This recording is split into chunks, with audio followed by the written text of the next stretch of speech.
Hey, hello, I'm Kråkan, also known as Corvus Cornick, so welcome to Class Movie Rambles, where I talk about old movies that I found in my class while cleaning. This week's movie is Pippi Longstocking on the Run. It's from 1970 and it's about 1 hour and 34 minutes long. And it starts with the kids, Tommy and Annika, trying to visit Pippi in her house, but she isn't there. She's in fact outside riding on her horse. And they try to be nice to Pippi and try to bake her buns, but they almost burn the house down. And Pippi arrives and she fixes everything and they try to bake new buns.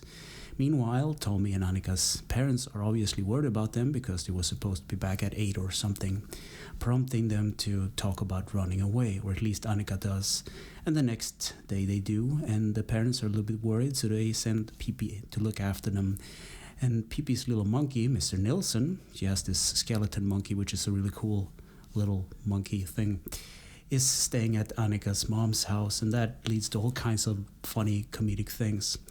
And of course, they go out in the wilderness with the horse, and they go about picking wild strawberries and They also watch the wild animal life, and Tommy balances on some river rocks, and he falls into the river and gets wet, and they laugh about it. And sometime later, there's a thunderstorm which scares the horse away, and the kids are forced to take cover in an abandoned house. So in this abandoned building, they found a man playing on his saw, and his name is Conrad, and he also sells glue, which is kind of funny. I don't know, the best glue in the world or something like that. And it ends with Pippi and Conrad dancing on the floor with the help of the glue, sticking to their shoes. And the next day, Conrad leaves to sell his amazing glue, and in fact, Pippi keeps one of those glue containers on her person. So the adventure continues. They climb down a cliff, catch some fish in a river for breakfast, and then they go...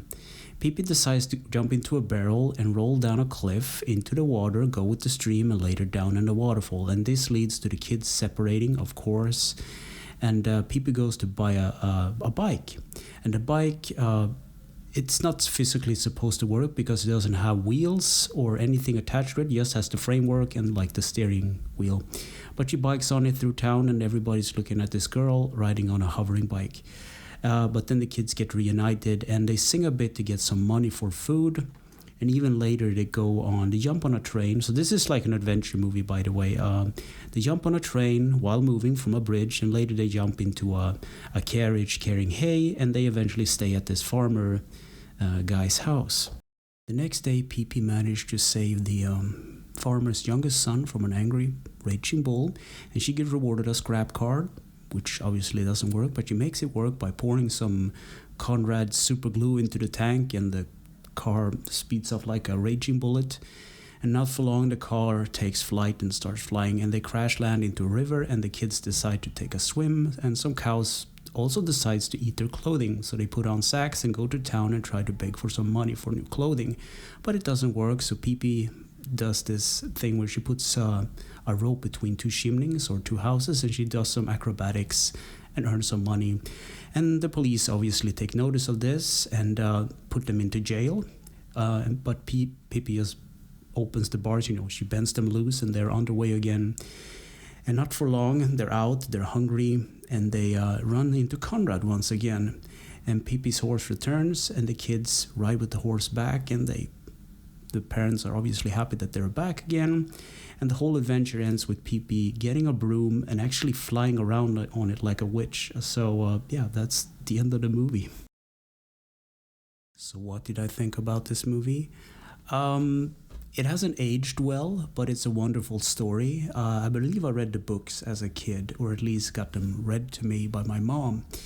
And it's such an old movie, like 1970. It's like a culture gap, but the character of Pippi is very interesting. She's obviously a strong young girl that can lift her horse, and she is always good at whatever she puts her mind to, and she has very good imagination. She lives by herself in a little house with her monkey and horse, inside, of course, because rebellious and all that.